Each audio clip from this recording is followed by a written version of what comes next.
Yeah, I'm not like a mobster, but like I won't unload the truck if we haven't gotten our deposit. Exactly. Like we'll back the truck up to make a scene. I've only had to do this one time. We backed the truck up and I walked over to the client and said, it's the darndest thing. I haven't gotten that deposit that I've called you about every week for 5 weeks. He's like, yeah, sorry, the check's stuck. And I said, well, the truck's stuck.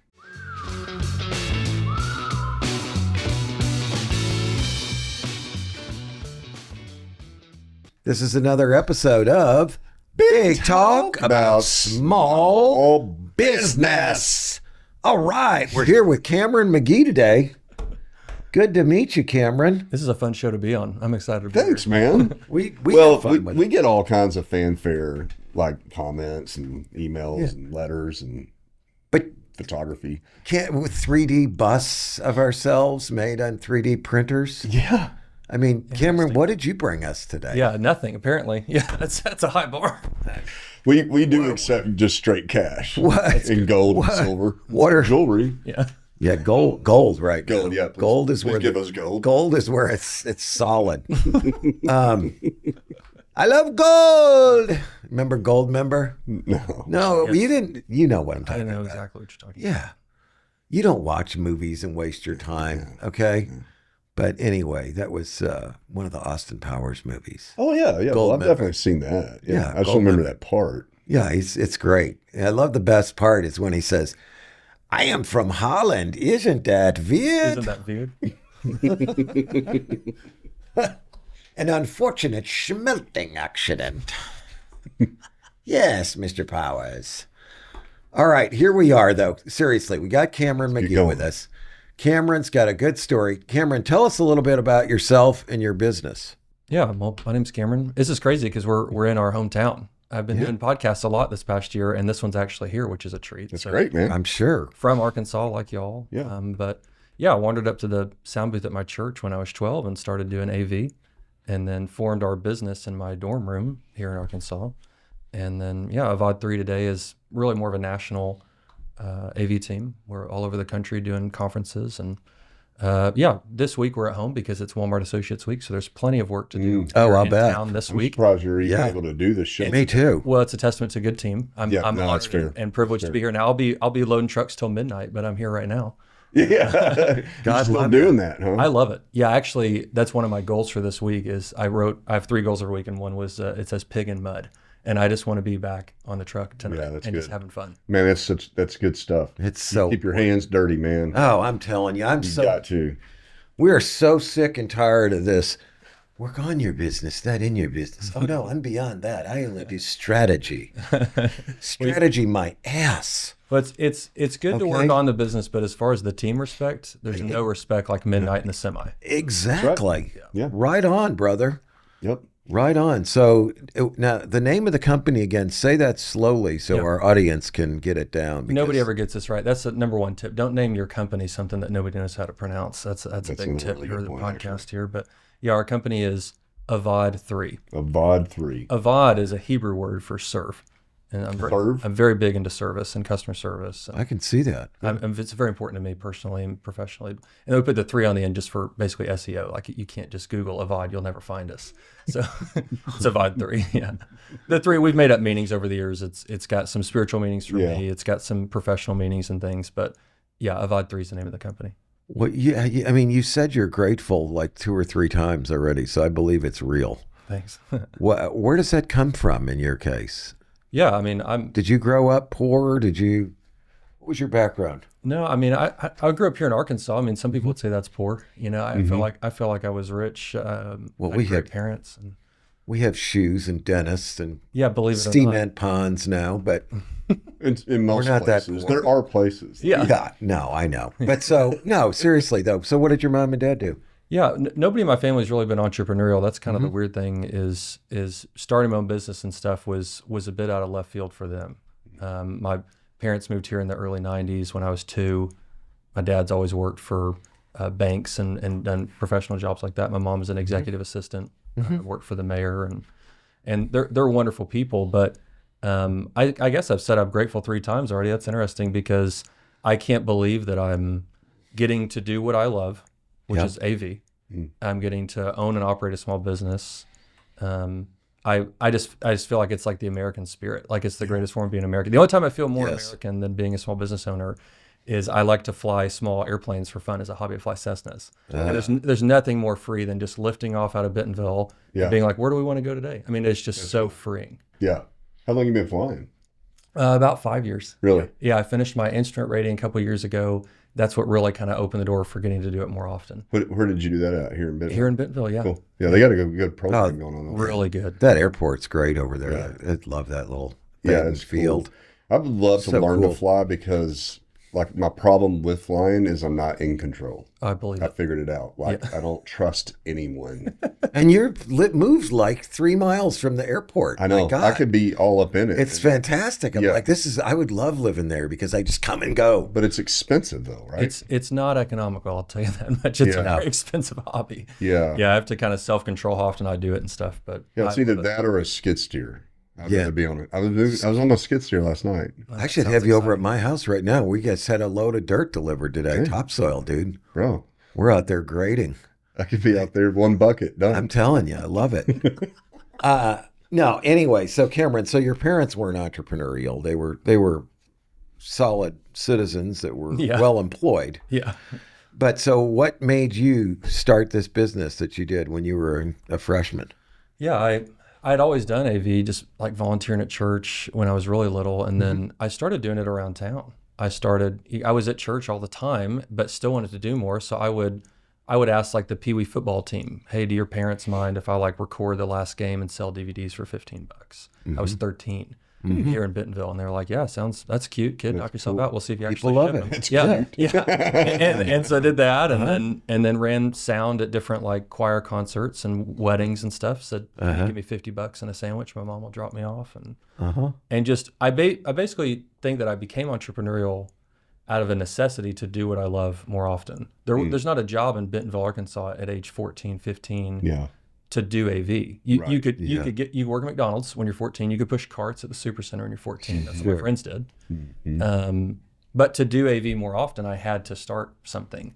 And so, when you're in high school, it's just cute. It's a side hustle. It's not anything serious. But then in college, in the dorm room, I was going to be a high school history teacher and realized I've got 4 years of a roof over my head. I could make this a space race to see if I could outpace a teacher's salary, which is a very low bar, $29,000 at the time in Arkansas. And so I made it my 4-year college goal to not lose my scholarship, to not drop out, but to outpace that by senior year.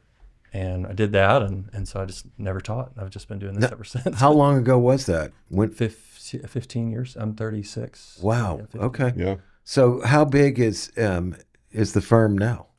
Well, we're 18 full-time people. Okay. Which in the event, that's a lot of people. It's actually a lot of people. Full time, it is. I'm sure you have lots of subs then too. We have, I think, between 100 and 300 freelancers on every, just on the cruise all the time. But 18 full time. Now we were bigger than that at certain points. It's been a roller coaster of deciding how many do you have internally, how many do you freelance, and my heart for trying to build a place that I want to work and build a production company in Arkansas, where I think the largest in Arkansas, I've never checked, but surely. And trying to build that, I've been quick to hire a lot of folks over the years, and then realized later, like, this is not a valuable, viable, I should say, maybe valuable, but not viable position. And so to have a full-time staff of every single position. I mean, I had a full-time everything over the year. We had 51 people at one point, and it was just like, this is a bad idea. Right? Bad for them, bad for you. It was awkward. Yeah. It was super awkward during some of those years of, okay, we've got a full-time person doing XYZ, and that's a kind of a weird fit, and our business is very project-based. We don't have these retainer, like, you either do a show or you don't. Right. And after COVID, nobody really signs multi-year. We have a couple of multi-year contracts, but most of them are just year to year. And so you have to imagine, like, we'd have a great year. You know this from the marketing world. You'd have a great year, and I'd go hire a bunch of people. Yeah. Well, that's a terrible business move to add all that overhead. And then the next year when that project goes away, not because you did a bad job, but just because there was a merger, or we're not doing that this year. Or and then, so I've had to learn the hard way about what's the right size internally. And that's what I've spent a lot of time trying to share with others this year, because my heart gets in the way of my head of like, well, we want to hire this person. We all get that. Yeah, for sure. Try to find a job for them. That's right. That's right. Make a job, create a job. Right. We're So what do you employ full time? Is it more like back office admin type of project management? Yeah, there's 18, and I guess 2/3 of them are folks that really lead the shows, that lead the crews. We've got 4 production managers and 4 technical directors, and those duos lead every project. Almost like in marketing, you have like an account manager and a project creative. manager. Sure. Exactly. Sure. And so those duos lead every project. So those core 8, and that's how we were in Washington, D.C. last week. We're all over the country constantly. We can send 2 people and a semi worth of our gear to a city. Yep. And then... Do you own your own trucks? We don't own our own trucks. That's another thing that I had to learn the hard way. That is not worth it with the DOT right now for us. And so we third party with the DOT. DOT. And our volume, it just doesn't make sense. With the Department of Transportation. The Department of Transportation. Yeah, because you have to get certain licensure and all that type of stuff. And we do, we do about 144 shows a year. Half of them are here in regionally, and half of them are on the road. So only 72 hauls a year. Right. It actually doesn't make sense, believe it or not. I thought it did. Farm that out, sure. Anyway, so we can fly 2 teammates to DC, send a semi. They meet about 2 freelancers who we flew in, like the key audio lead, the key video lead. We'll hire maybe 4 locals on the crew. And then maybe we get a box truck locally of just generic stuff, pipe and drape, heavy stuff that you don't need to truck. That's not, show critical. It's more like we're going to bring our consoles.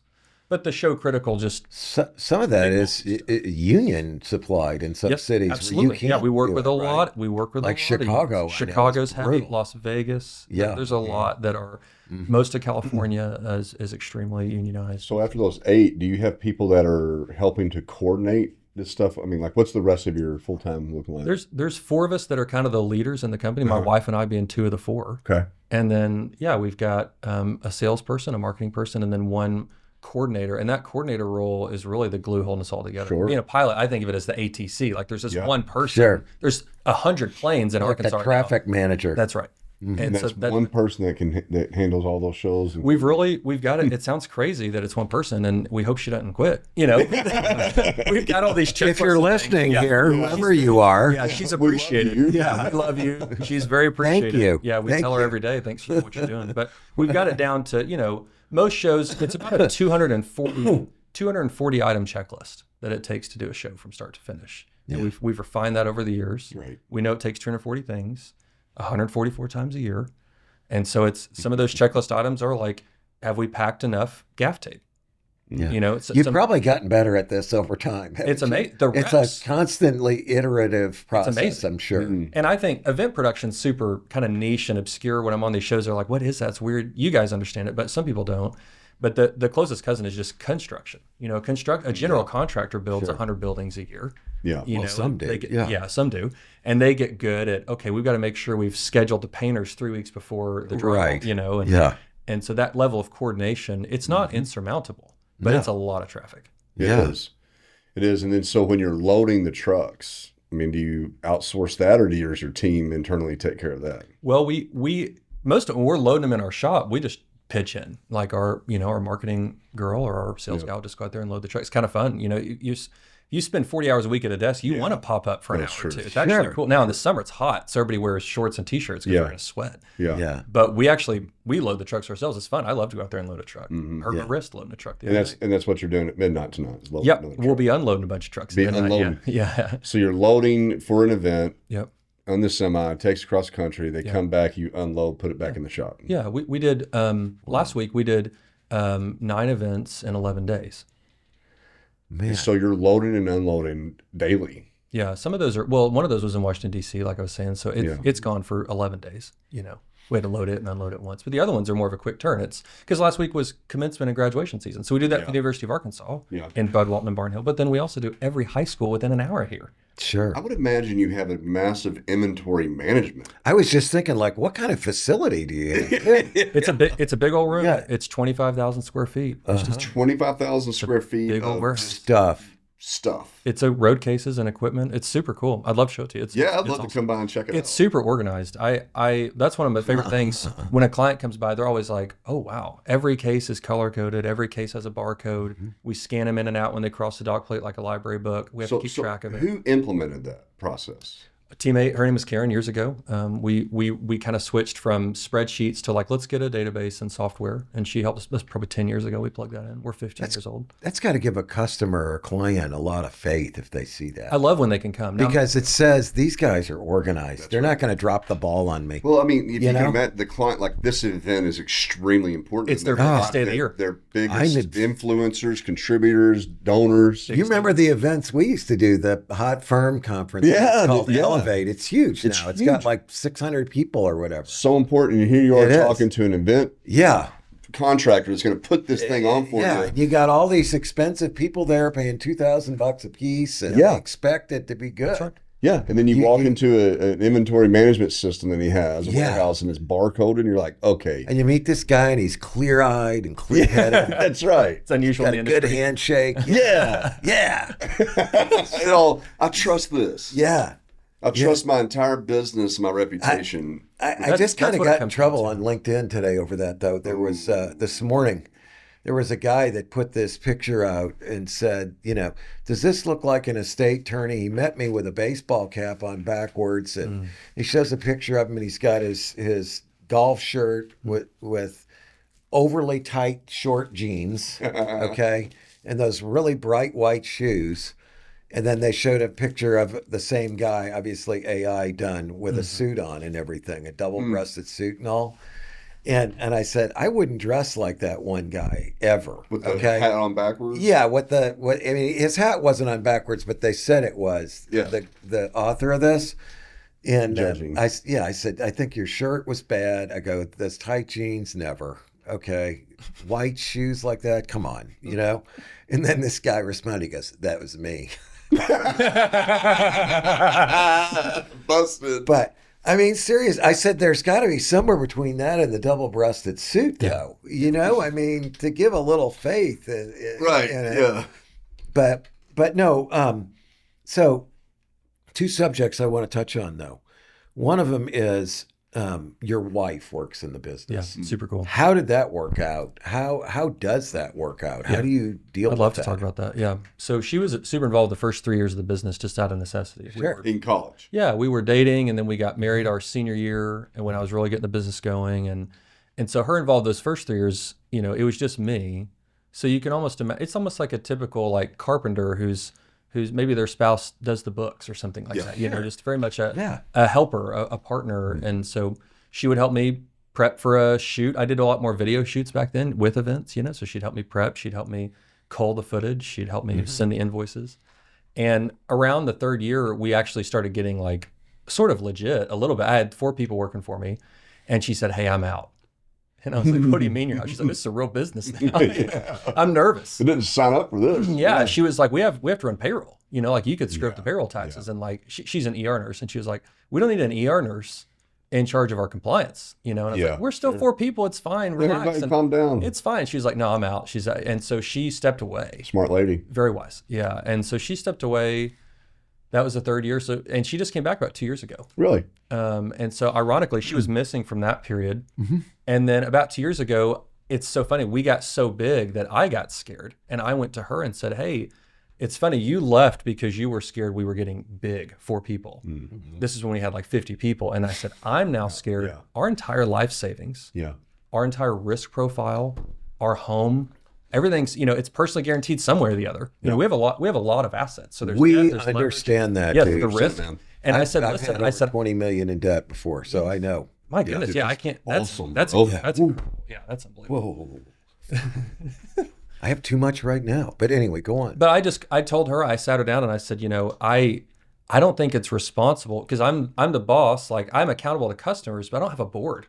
And I said, I feel like I need objective accountability. Right. Like if I wanted to buy a speaker, it's like $800, I'll go buy it. Well, now we're spending $80,000 on a line-based speaker. Sure. I said, like, I don't want to be allowed to go buy that because I think it's cool. You need to come up here as an objective, true owner, not a pig in mud, and bring some maturity up here. And just make sure though that she doesn't slow you down too much. I mean, seriously, because not every spouse understands the risk that you have to take to grow a business. Yeah. Nor do they understand necessarily the value of the business. They only think about what you can take out of it. That's right. That's true. Okay.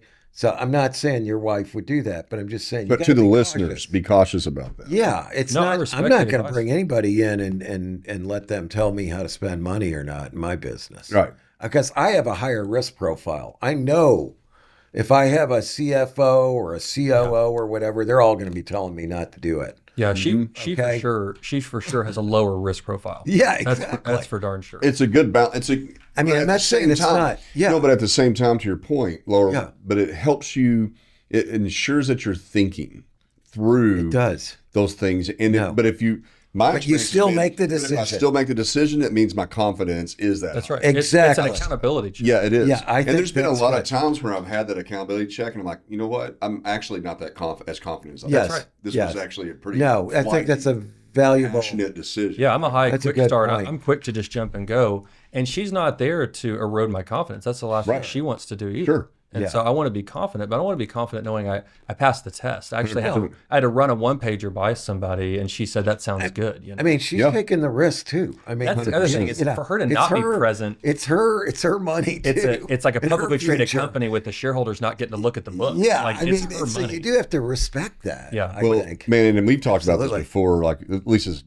males with female wives, spouses, right? Like their intuitive ability is a lot Oh, it's higher. better than so much better. There's than been a lot of times I'll tell my wife what's going on. She's asking, and I'll say something. So much and a better lot of judge times it's people. about other people Yes. that I'm bringing in So much hiring. better Yeah. judge She's like, I can see right now, I don't like that. so true. And then she'll do this. Absolutely. She'll go, go ahead and do what you think, but just remember that I said 6 months from now what I'm saying to you yeah. right now. And I'm like, damn it, man. That's okay. Oh, Sonia always says when I say you were right, she goes, I don't want to hear that. I want to hear you are right. By the time it's were, I can hear. it's too late. And you know, I totally can hear. I don't want to hear what you say that I was right. but no, I mean, I think all that's great. And obviously your wife's got a unique understanding of the business. She's been there since the beginning. She sees everything you go through. And she's witnessed every up and down. That's right. And so she's very valuable. Well, can I ask one question about? Sure. So she was an ER nurse, you said? Yep. And so was she ready to leave that industry, or was it kind of more about the helping out your business? That, She loves it. She Does loves she the really? ER still, yeah. And she's not active up there anymore. They have her. You could say they've promoted whatever. They've given her more responsibility to do that she has to basically do remote. So she hasn't. Yeah. She probably hasn't worked a shift, at least an overnight shift, maybe. but she still does a little bit for them. Oh yeah, she's still active with the hospital. Oh, wow. Yeah, she still does stuff with them. Oh wow! Because, So she's because still she in loves two it. roles, Yeah, because she loves it. And she's painted a very clear picture for me. She's like, production's your passion, Yeah. and small business is your passion. Nobody in her family, nobody in my family wanted to sign up for this. Sure. But she married me. It wasn't a trick. It wasn't a bait and switch. It wasn't like I worked for the bank when she married me. And then I said, hey, I'm going to go jump off the deep end. Right. She knew what she was signing up Yeah, for. obviously. And she understood when we were getting that large. And I was overhiring because I didn't have an accountability check. When I was overspending because I didn't have an accountability check, she was able to look and say, oh yeah, that's a problem. So let me ask you a quick question, because my wife is a nurse as well, That's cool. nurse practitioner in oncology. But I don't know about you, and your wife being in the ER. I'll come home from my hard day of work, I think I know where this exhausting is going. meeting. Yeah, you already know. Exhausting meetings, freaking 2,000 emails, Just spent. text, just spent, Psychologically, just like, and physically everybody was saying drained. no, Yep. and I had nothing but problems. Yeah. And she'll ask, how was your day? I'm like, man, it was like this and that. And I'll say a couple of things, and I'll say, how was yours? And or sometimes I'll ask her first, which I learned to do. How was your day?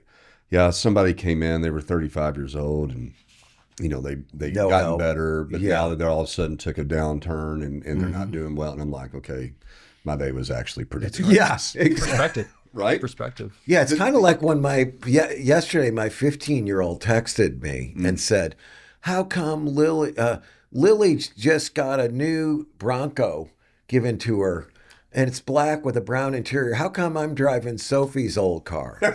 Okay, and I said to her, I said, "You do realize?" I said, "Lily doesn't have a mother or a father. She lives with her grandmother. Would you rather be in that position, have a new Bronco?"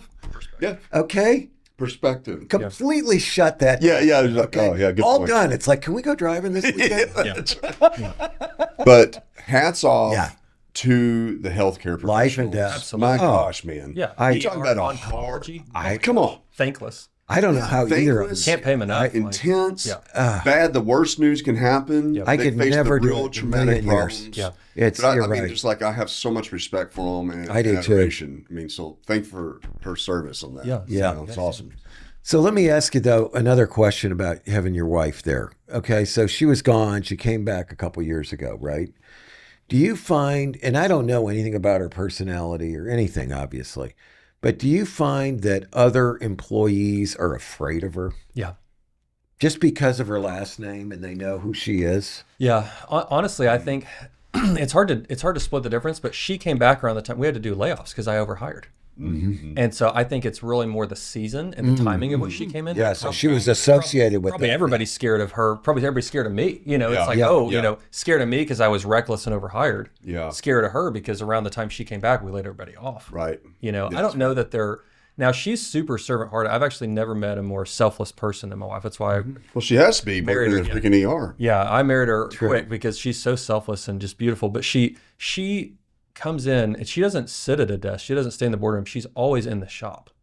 She walks in and she's like, do we have to talk about this like business stuff? She's like quick to be like, can we get the nonsense out of the way? And it's like, look, you got to review these bank documents or you got to look at this. And so our EA and our lead will like get stuff done with her. She's like, okay, is the insurance happy? Great.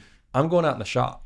And she goes out in the shop and, you know, cases will come back from a show all dismayed, you know, the raw cables. She pulls everything out, puts it back up, and I ask her all the time. She's been doing that for over a year. I said, what the heck are you doing out there? Like, as the owners, there's a lot of big stuff we need to be deciding. That is literally the most entry level job in the company. And everybody respects her because she's out there doing it. She's actually not doing it for the respect. She's like, it's so satisfying. At the end of the day, I've put all these cases back. And so it's such a pure, like, she's not entrepreneurial where she's always thinking, what's my highest contribution? She's just there to help. You know what she's doing? She's preventing a problem that happens down the road. Yeah. To make sure everything's tightened up when it comes back in, because inevitably, like, what you don't want to have happen is get to the event and the guy's So it's missing. That the last guy didn't do. Yeah, exactly. That's what she's doing out there. Every time. She's helping you be scalable. Yeah, I give her a hard time because I'm like, it isn't scalable if the owner's doing it. Right. It is though, because the owner's going to levy the consequences that need. That's to be. right. They're going to know why The low-level employee may just fix it and that's it. They don't know why it's important. Right. Or they don't take the next step to go, why was it wrong? Yeah. Okay. It's not their place. They just put it back. Yeah. What's beautiful about it, it's almost like, you know, like if this was my dad's business and I, you know, at 22, he started wanting to teach me the ropes or something. It almost feels like that, where she wasn't in the business. She feels like she needs to learn it from the bottom up in the most wholesome way. Yeah. It's Your just out wife's there great. doing that. We love her. What's her name? Laura. Laura. We love Laura. Yeah. She sounds great. Now, second question though I got. Trying to build this business, obviously you've been successful, but doing it in a place like Northwest Yeah, Arkansas. tell me about it. Okay. I would imagine like the biggies that do what you do are probably in like LA, Anywhere and but Nashville, and New York City, Yeah, and anywhere bigger. Atlanta, and Yep. places like that, right? Yeah, it's probably the worst decision I could make, literally. We mean as far as having a company established? To try to establish a national AV event Oh, okay. production company in Arkansas is what it seems like on paper. Yeah. And again, when I was in high school, when I was in college, if I was really serious about scale, about being entrepreneurial, no way. It doesn't make any sense on paper to have it here. But I didn't make the decision to have it here as a professional decision. I made the decision to have it here as a personal decision. Sure, you were here. I grew up here. Right. I want to raise my boys in the same woods that I ran around Yeah. in. I think there's no better. I mean, I get to see the whole country. I travel all the time. Every single time I'm flying home, I ask myself, I give myself permission.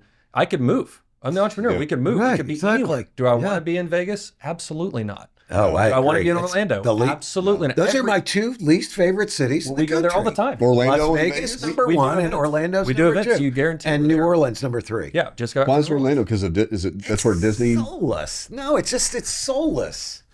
Everything's Dang. changed. It's brutal. It is. That's It's brutal. Absolutely soulless. Really? Yeah, and Las Vegas was just designed to suck money out of people who Yeah, can't no, that's afford to fair. lose it. Yeah, I can understand. It's just a vile, in my opinion. It doesn't make any sense to be here professionally. Yeah. And even if I would just move us to like But- Tulsa, like anywhere Yeah. but here would have a hope No, but you say that. But I mean, on the other hand, I mean, it has gotten a lot more so. It wasn't the most expensive place to operate. Yep. We do have pretty good employee base around here to pick from. Good people, good work ethic. There's a lot of places that could be worse. It's pretty business friendly. I made the choice to be here again, knowing this thing may only ever have 4 people working at it, and I'm okay with that. I had a piece. Again, I'm not a serial entrepreneur. This isn't an episode for serial. You're not trying to make billions and just run over people like Mark Zweig does. Oh, come on. And I'm not interested in basically. You're the one with the billions, okay? You don't run over people. You're unbelievably nice, but yeah. I wasn't trying to grow it and build it to sell it. I want to work here.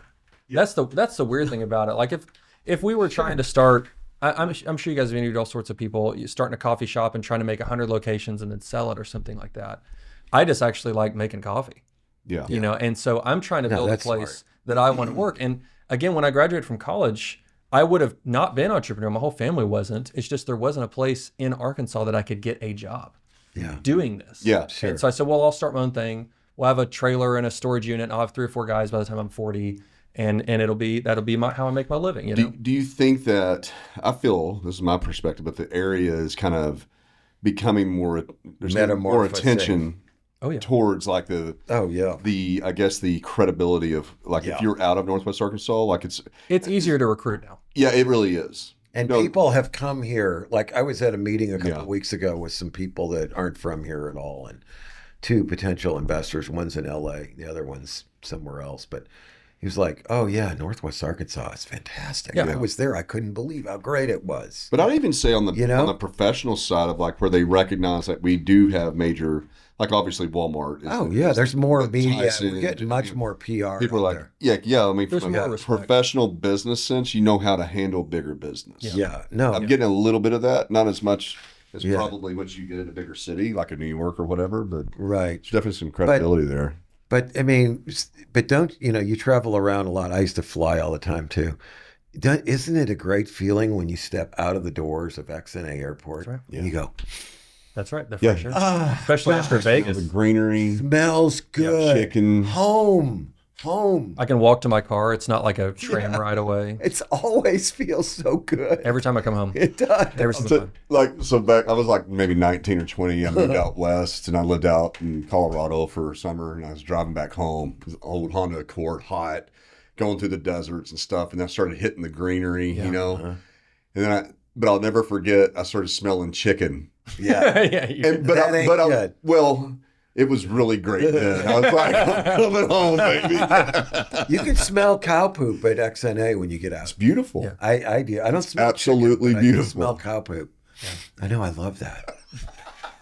So yeah. I mean, so naturally, if you're out there dealing with national clients, and they're, I mean, has anybody ever said to you like, you're in Arkansas? How can you do this job? I love that. Yeah, I love that question.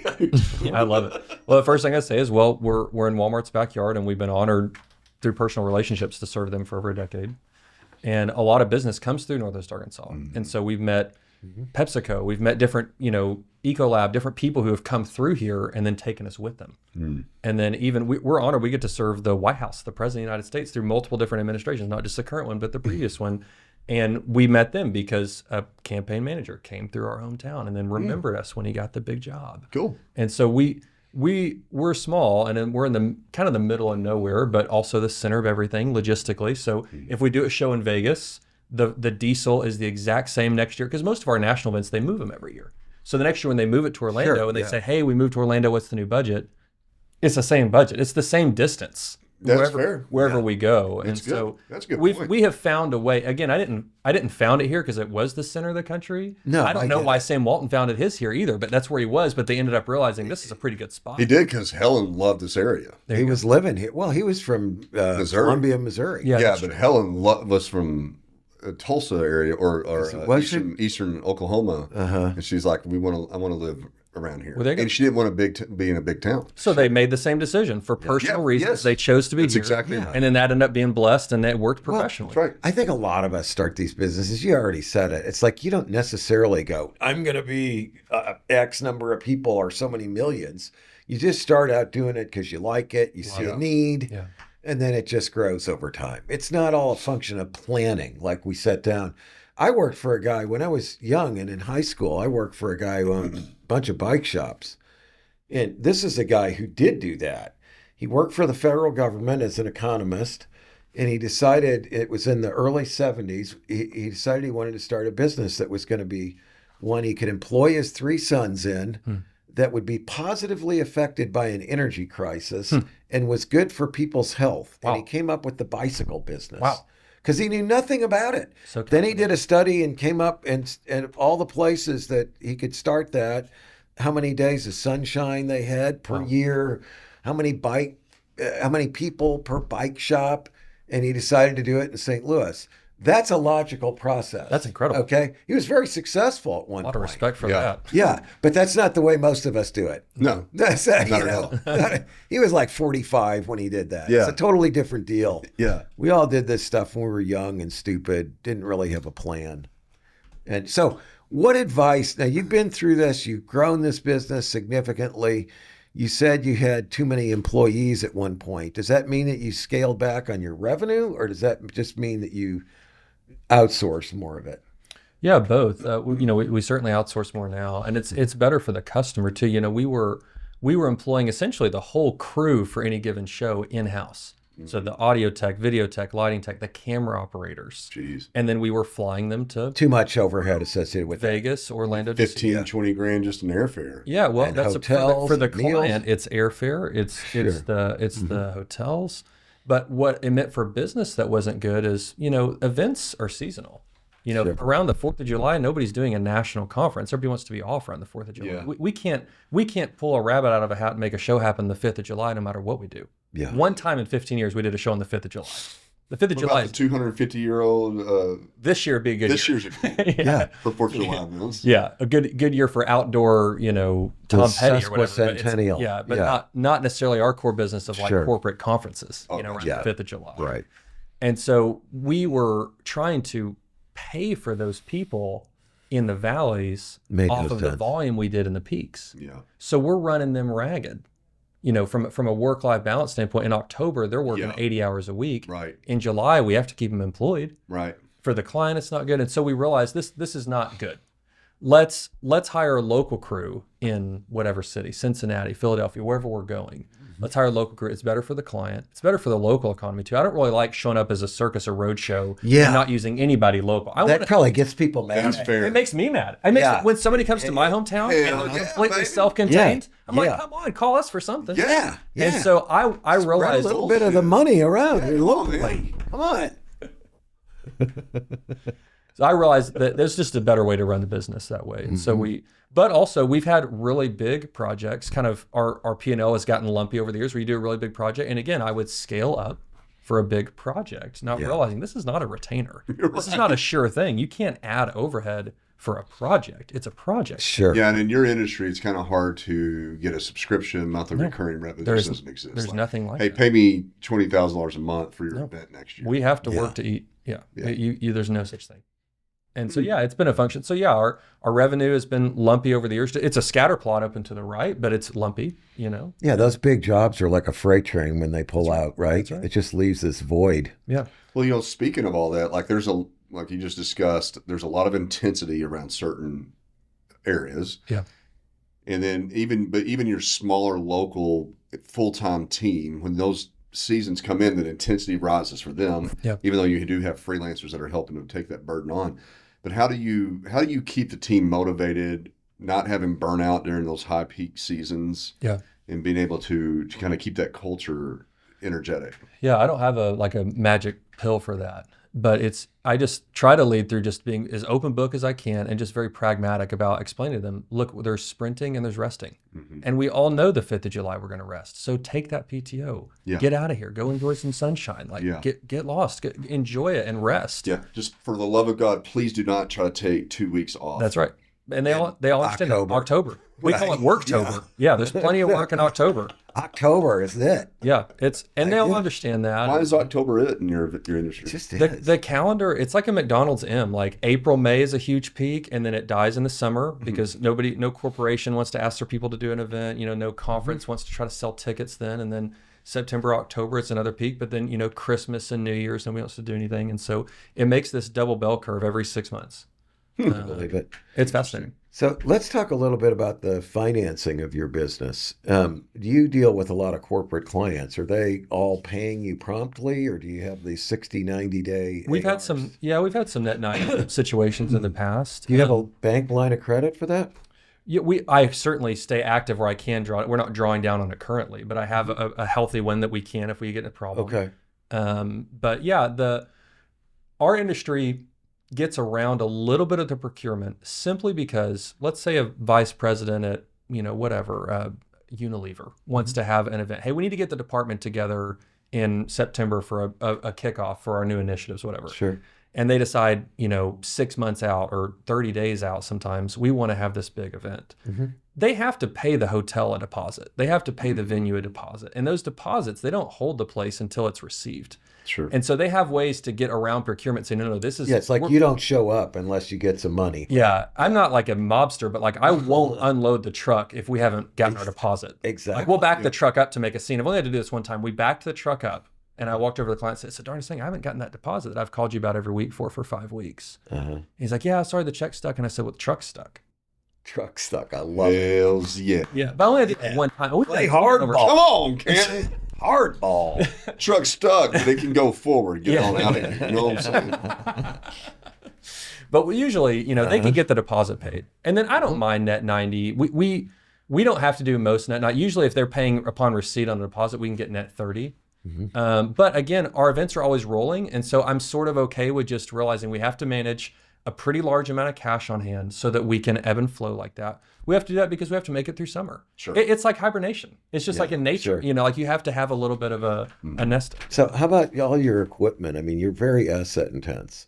Do you Yeah. buy that? Do you lease that? Do you finance that? It's purchased. Pay cash? Yeah, it's purchased. Most of it we own outright in cash just by growing slowly over the years. Now, again, if I was more of a serial entrepreneur and 15 years ago said, hey, I want to start what a VOD 3 is today, yeah, we'd have to go get multiple millions of dollars in loans to do that. If I was trying to build an office building, but I started my dorm room. And so I bought 4 speakers.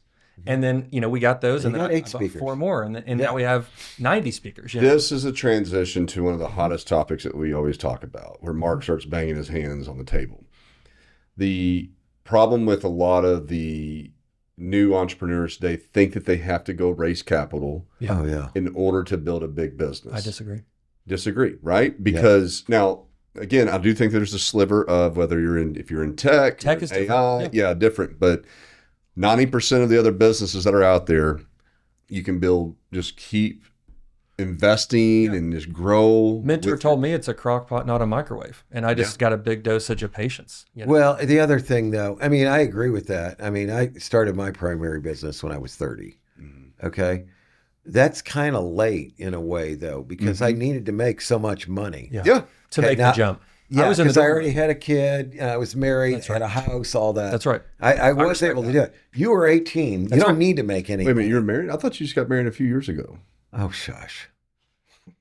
So I do think that's part of it for a lot of people is they're unequipped to make the sacrifice that it takes to bootstrap it.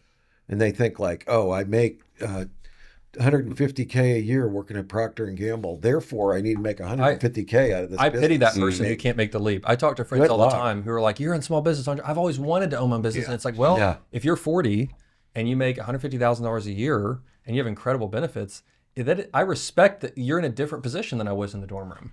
Yeah, I 100%. completely respect that. But you're also very vulnerable because you got one client. That's right. Your employer. One check. Yeah. That's right. And that could go any And second. at this time, we see that. Due to It's no been a fault of false your own. sense of security. Totally false. That's right. It's fabricated and intentionally fabricated by companies to make you feel that way. That's right. I never lost a client.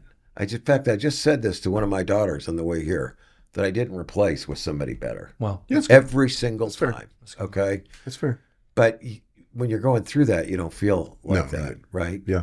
But freeing up the time and that energy that it takes to serve a bad client, boy, it's invaluable. Well, and there was a business that I watched when I was in high school, college. I had a lot of respect for regionally around here that had a production company, and they went and got a $400,000 loan and bought the best gear, and it was great, but it didn't work.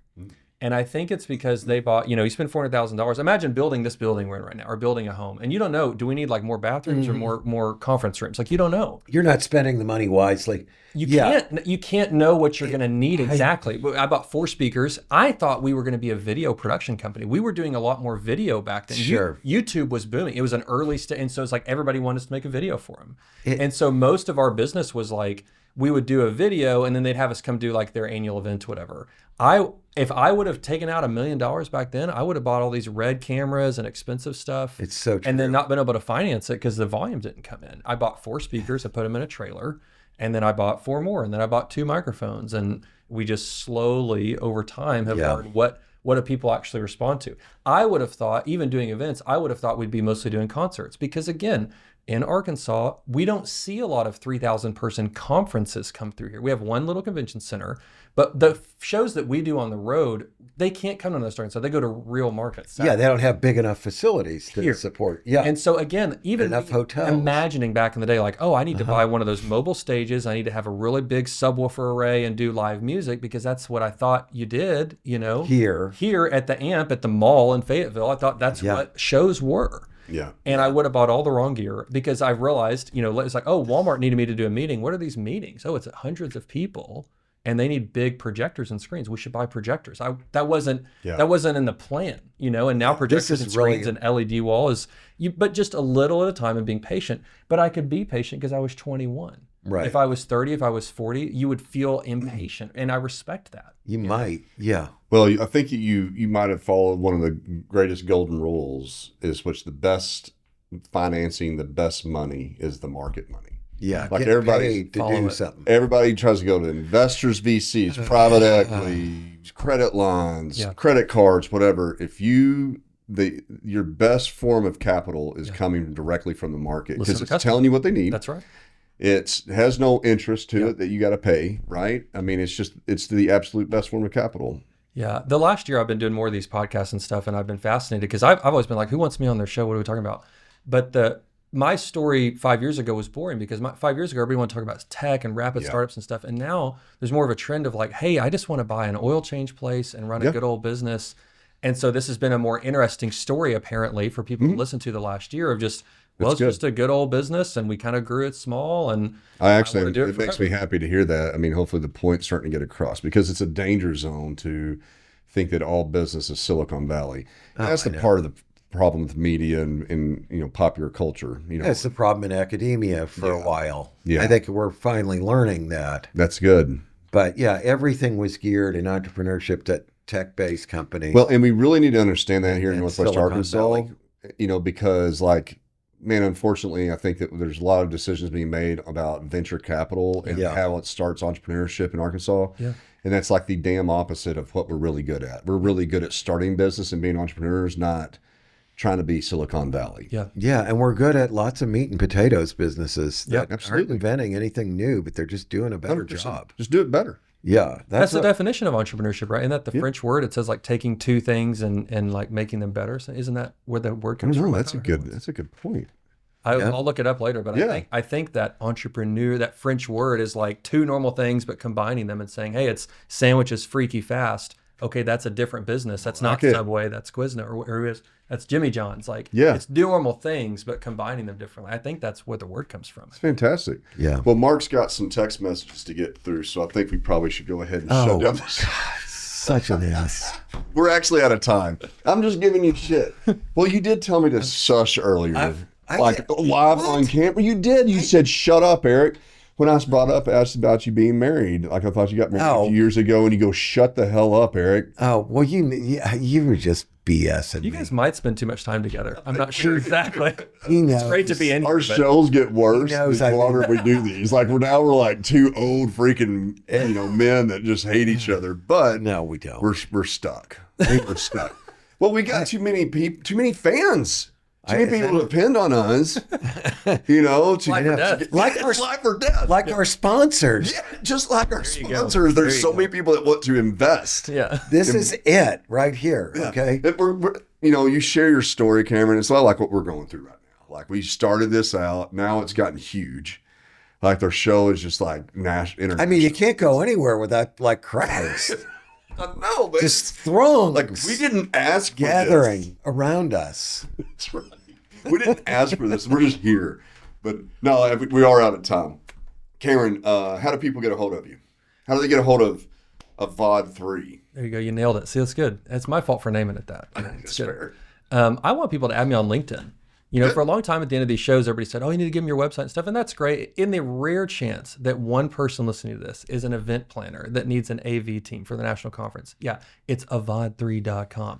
For everybody else, just add me on LinkedIn because I'd love to be friends. And I'm fascinated by kind of the interconnectivity of LinkedIn and starting to follow different people and stuff. And so they'll get a hold of you, Cameron Magee, Magee. Yep. Yeah, Magee. Via LinkedIn. Yeah, Absolutely. And you can write us that $20,000 check that it requires for us. Yeah, to sponsorship. Yeah. We'd love gold. We'll give you the platinum sponsorship, right? Yeah, we shall. You even get like a special parking place. Hold on, We come over here. we got about 4 other people looking into that. So Okay. we need to talk. Well, maybe we could. Scarcity. Maybe we our could. ad inventory is filled. Yeah, that's great. You guys are great. No, this has been a great conversation, man. I think it's very encouraging for listeners. I mean, really great story. You know, Mark's, good point talking about the family involved in the business. You know, hustle is what you've been doing little by little, learning from your clients. And now you have a fantastic organization. Made a that's great actually business. thinking process first, keeping inventory clean, taking care of your assets, which we didn't even get into. But that's super important, right? Keeping the value there. Yeah, good stuff. Really man. is. And learn, and obviously you learned as you went.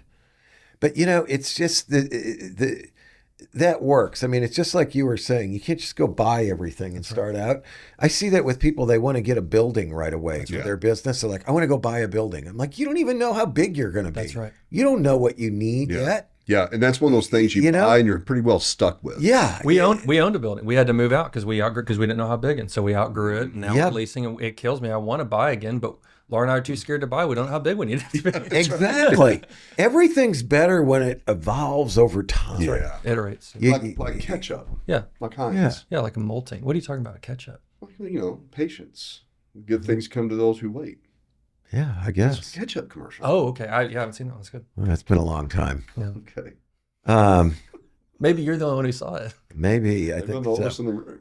I wish. I'm old enough to be his daddy. I know it's hard to Second believe. dad reference since I've been in the Not my room. dad, but my daddy. It's hard to believe. Yeah. I could have given birth to this. Yeah. I can't wait to get out of here, honestly. This is a great room to be in. So uncomfortable with it.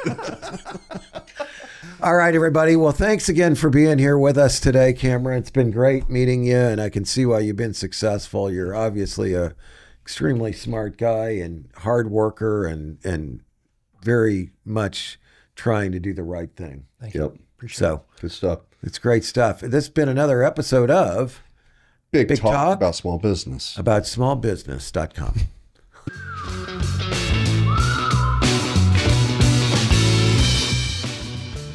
Thanks for tuning into this episode of Big Talk About Small Business.